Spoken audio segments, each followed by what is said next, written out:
Bonjour à tous, bienvenue sur Radio Clé de Vie, la radio du développement personnel. Et puis dans cette émission Vivre libre et autonome avec Luc Baudin. Bonjour Luc. Bonjour Alexandre, bonjour à tous. Alors Luc, on a fait déjà pas mal d'émissions et puis là on va parler de la synchronicité. Ah, la synchronicité, ces choses qui nous arrivent et puis qu'on se dise mais c'est le hasard, hein. Ou alors mais qu'est-ce que c'est que ça, hein? Alors la synchronicité Luc, c'est quoi?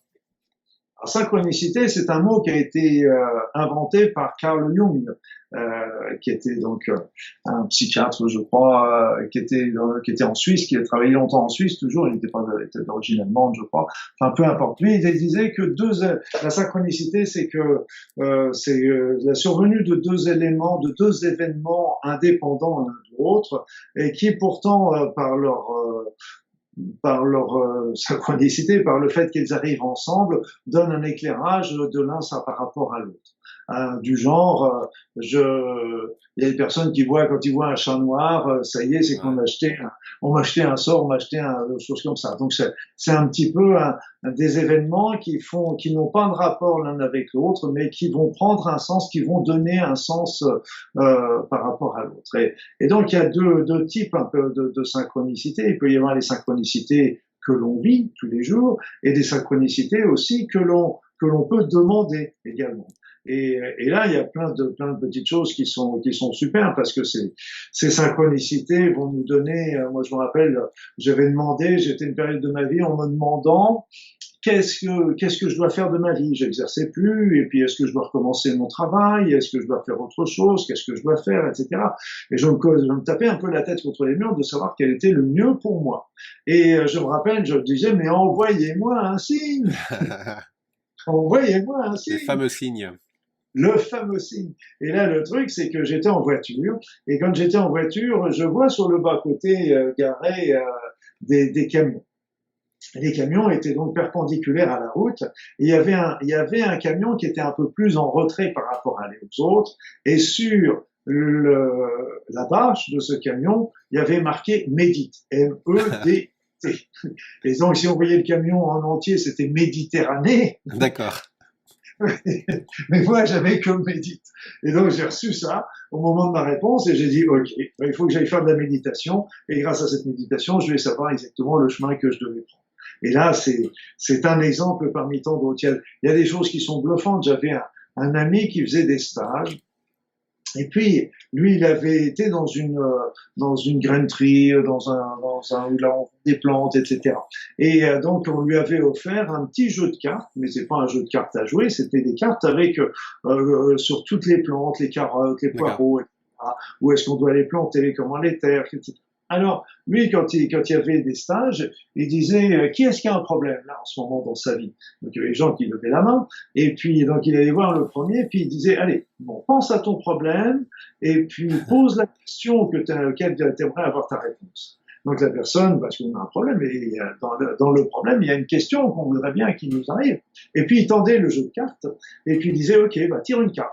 Et la personne tombait sur les carottes, et maintenant, lis la réponse, lis ce qu'il y a écrit sur la carte.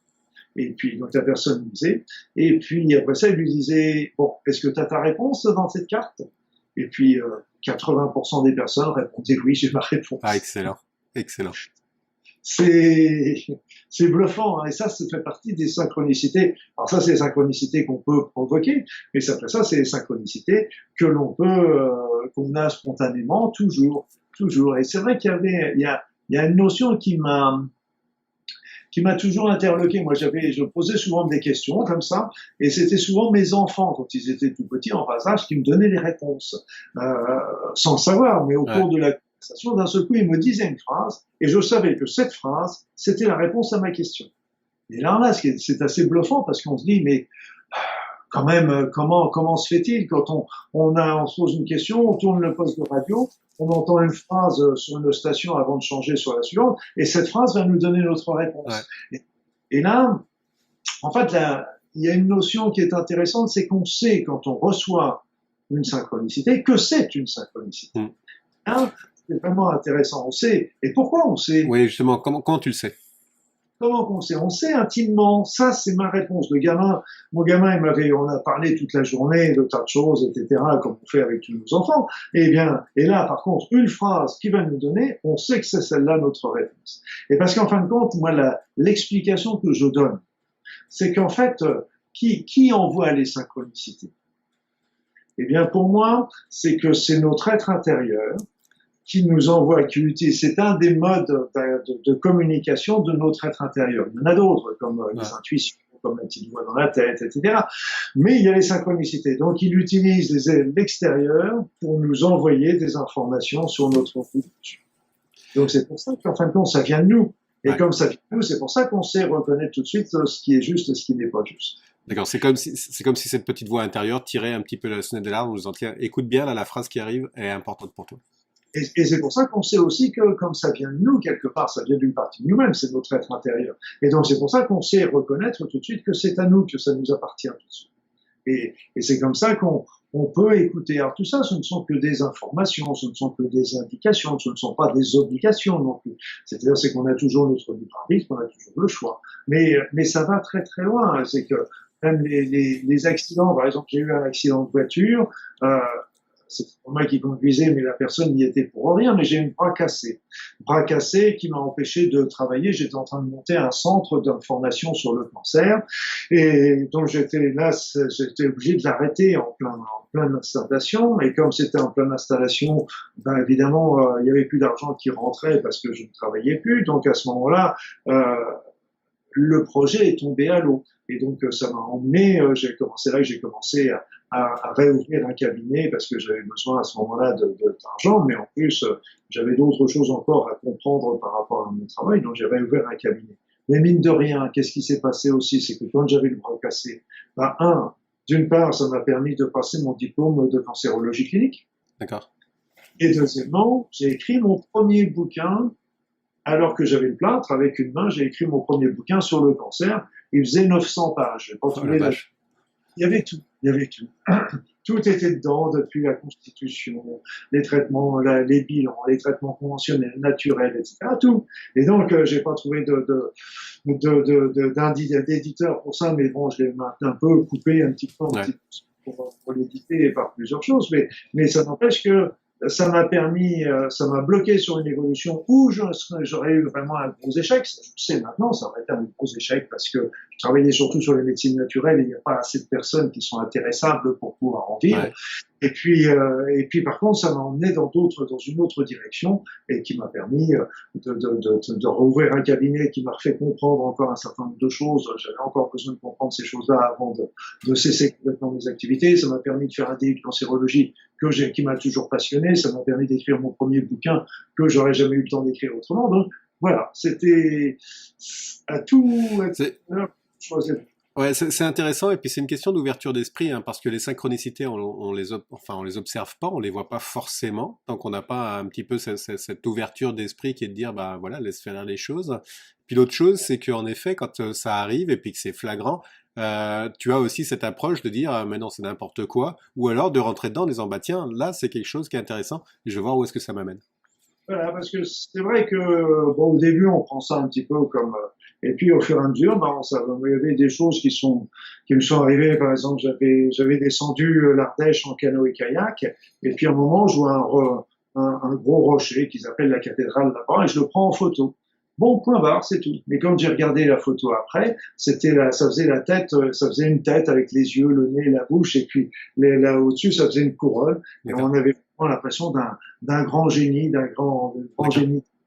Il y avait une autre photo que j'avais prise comme ça, et c'était un Christ que j'avais pris en photo, et c'était l'époque des argentiques. Et quand j'ai reçu le développement, il y avait une auréole autour de la tête. Il y en avait même deux. Alors après ça, on peut se dire, oui, bon, allez, ça c'est un effet d'optique, etc. Ouais. Ok. D'un autre côté, moi j'ai pris ça, ça veut dire qu'il y a quelque chose à creuser par là.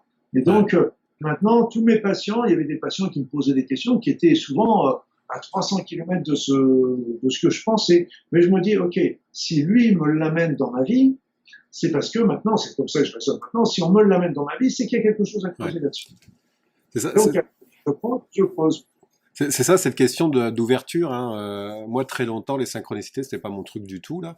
J'étais plutôt même réfractaire, hein. Et puis depuis que je me suis ouvert à un certain nombre de choses, c'est vrai qu'il y a des synchronicités qui arrivent, qui sont très intéressantes et très rigolotes à voir. Ça me permet aussi de voir dans mon passé, le fait que je sois arrivé au Canada, ça s'est fait qu'avec des synchronicités. Je veux dire, sinon je serais pas encore au Canada aujourd'hui, là, si je les avais pas acceptées. Mais voilà, c'est une question vraiment d'ouverture, de sensibilité, enfin plus d'ouverture d'esprit quelque part, hein, et puis de dire bah tiens c'est un beau chemin quoi. Oui, puis là encore, là, ce qu'il faut bien comprendre, c'est que c'est un message de notre enfant intérieur. Hmm. Ok, mais après ça, nous avons toujours le choix de suivre ou pas. Lui, il donne simplement, tiens, ce serait pas mal que tu ailles dans cette Hmm. direction-là.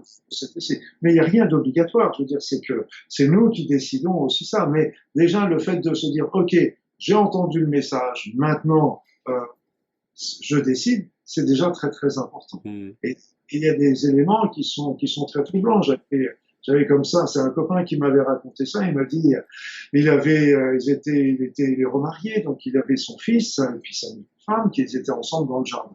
Lui il rentre et puis il y a sa femme et son fils qui continuent de discuter. Et puis il rentre aussi. Et puis au moment où elle rentre, elle, cette femme, elle s'enfonce un clou qui était dans le jardin, elle se l'enfonce dans le pied.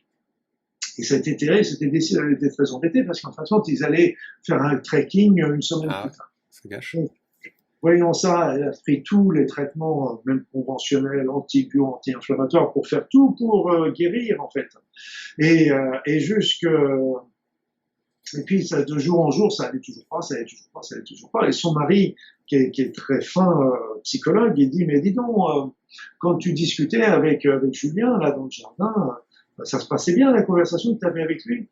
Et puis, elle répond, ah bah écoute, Julien était très insidieux, il posait pas mal de questions, et puis j'ai l'impression qu'il, c'est comme s'il pénétrait dans ma personnalité, dans moi. Et donc quand elle dit ça, elle se rend compte qu'en fin de compte, au même moment, elle avait reçu le clou qui lui avait D'accord. pénétré. Et donc elle a fait le rapport entre cette synchronicité, ça lui a permis de comprendre que bah, elle avait quelque chose à travailler par rapport à ses relations avec son beau-fils. Et donc, ce qu'elle a fait tout de suite, et 2 jours après, elle a pu faire son trekking. D'accord. Ah intéressant. Et Intéressant. c'est même les événements qui nous semblent complètement extérieurs, qui n'ont pas de rapport. Vous savez, de temps en temps, vous êtes en train de faire un truc, machin, puis vous entendez la sirène des pompiers, etc. Ah, bon, posez-vous la question, est-ce qu'il n'y a pas une urgence que j'ai oubliée? Ouais. Alors, faut pas tomber non plus Voilà, dans c'est le piège ça. de Parce que tout est décidé, parce que les pauvres pompiers vont pas arrêter autrement. voilà, parce que ça aussi, c'est l'impact inverse. Bon, quand tu es sensibilisé à ça, après tu peux tomber complètement dans l'excès inverse en disant n'importe quel signe est quelque chose. Là, tu t'en sors plus. Là. Oui, bah c'est toujours quelque chose, parce que c'est toujours quelque chose qu'on a attiré. Mais ce qui est important, surtout dans les synchronicités, je pense, pour bien savoir les reconnaître, c'est quelque chose qui, quand elles nous arrivent, elles nous répondent. Hmm. Nous, on a vraiment l'impression qu'elles nous répondent et on sait que c'en est une. Si on entend un bruit des pompiers, puis on se dit, bah écoute, là je vois pas, hein, donc et c'est quelque chose qui nous répond pas, donc c'est pas un message de synchronicité tout du moins. D'accord. Mais c'est vraiment le message de synchronicité, c'est qu'on sait que c'est pour nous. D'accord. On voit beaucoup là, tiens, c'est 11h11, 11 secondes. Euh, Régulièrement, moi j'entends ça. C'est quoi cette signification par rapport à ça? Ça c'est plus la synchronicité par rapport au nombre, en fait. Ouais. On dit en général que quand il y a 3 chiffres pareils, et c'est par rapport faut regarder le chiffre qui correspond et par rapport au symbole que ça correspond. C'est ce qu'on raconte un jour. J'en avais vu un, je me rappelle, c'était à Hawaï, ça avait beaucoup développé mon ego d'ailleurs parce que j'arrive derrière une voiture et derrière les voitures, je sais plus, je crois que c'était LUC, Luc, donc, et puis 001. Alors, ça D'accord. m'avait beaucoup plu. Mais là, c'était l'ego qui était content, c'était Oui, pas c'est la ça, ouais. C'était l'ego qui était content. Ok. Ah, faut bien le satisfaire de temps en Mais oui, temps, oui, mais oui, bah, mon ego qui est ici, il est tout le temps avec moi et je m'entends bien avec lui, donc non, non, c'est bien. Oui, il faut le satisfaire. Puis d'ailleurs, il et nous pour satisfait aussi. Luc, on arrive bientôt à 15 minutes là. Tu avais écrit un livre autour de la synchronicité? Non, j'ai Non? pas écrit sur tous les sujets. J'ai travaillé plutôt sur la pensée. J'ai travaillé aussi, donc c'est dans les modules qu'on va retrouver un petit peu ces notions de la synchronicité avec l'enfant intérieur, Ouais. avec tous les messages un petit peu par rapport à trouver son chemin de vie. C'est Ok. dans le module trouver son chemin de vie qu'on va voir un petit peu toutes ces Ouais, ça. informations sur les synchronicités, etc. Donc, qui font partie des formations en ligne. D'accord. Ok, super. J'ai écrit beaucoup de bouquins, mais j'ai pas encore Oui, oui, écrit oui, sur. oui, parce que je te pose maintenant systématiquement la question parce que tu as écrit beaucoup de bouquins, tu as fait beaucoup de formations. Donc, du coup, en complément justement de l'émission, ça peut être intéressant qu'on fasse un rappel par rapport à tout ce que tu as mis en place. Bon, allez, bon, du coup, on dépasse. Luc, merci beaucoup. Sinon, on s'ennuierait, si tu veux, si on dépassait pas. Qu'est-ce que tu veux? Bah C'est pour. voilà, c'est ça. Luc, Donc, c'est toujours un plaisir, de toute façon. voilà. Bah écoute, merci beaucoup à tous. On se retrouve la semaine prochaine pour une nouvelle émission. Allez à tous, bye bye, passez une excellente journée et puis portez-vous bien.